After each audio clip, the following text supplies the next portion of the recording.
When we look at a map of Europe, words like France, Germany, or Spain often feel like static geography. They're bureaucratic labels, sounds we memorize in grade school to pass a test.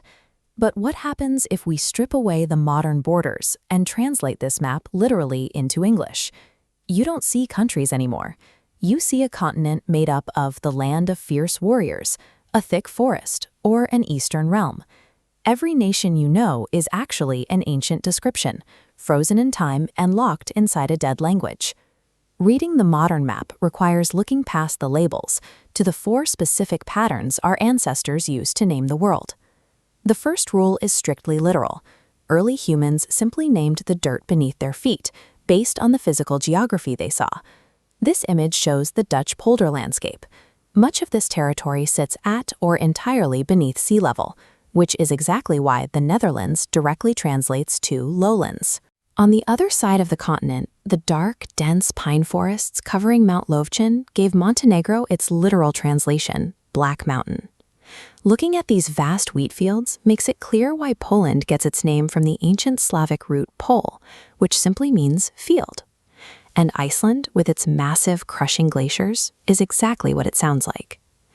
The second rule shifts to what people revered. Lands were frequently named after ancient gods. In Celtic mythology, Ariadne is the goddess of flowing water. Over centuries, her name evolved into the English adaptation we use today, Ireland. This steep harbor in Monaco traces its name back to ancient Greece.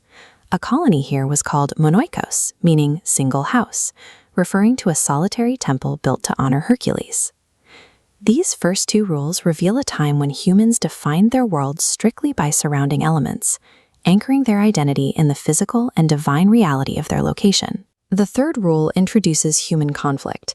The map of Europe is a graveyard of vanished ancient peoples whose migrations overwrote the geographic lines. France takes its name from the Franks, a Germanic tribe in Roman Gaul. Their name likely comes from the Proto-Germanic word for javelin.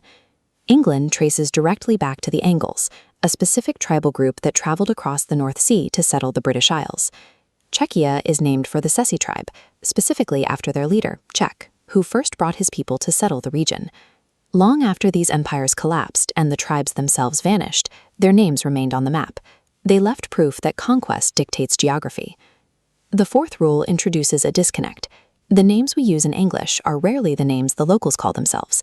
Linguists divide this into two categories. Exonyms are imposed outsider names, while endonyms are international identities. When the Anglo-Saxons invaded Britain, they labeled the local Celtic inhabitants Wales, meaning foreigners or outsiders.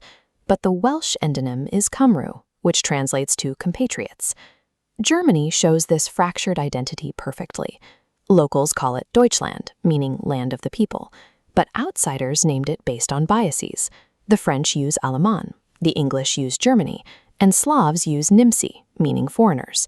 A country's widely accepted name is often a historical misunderstanding.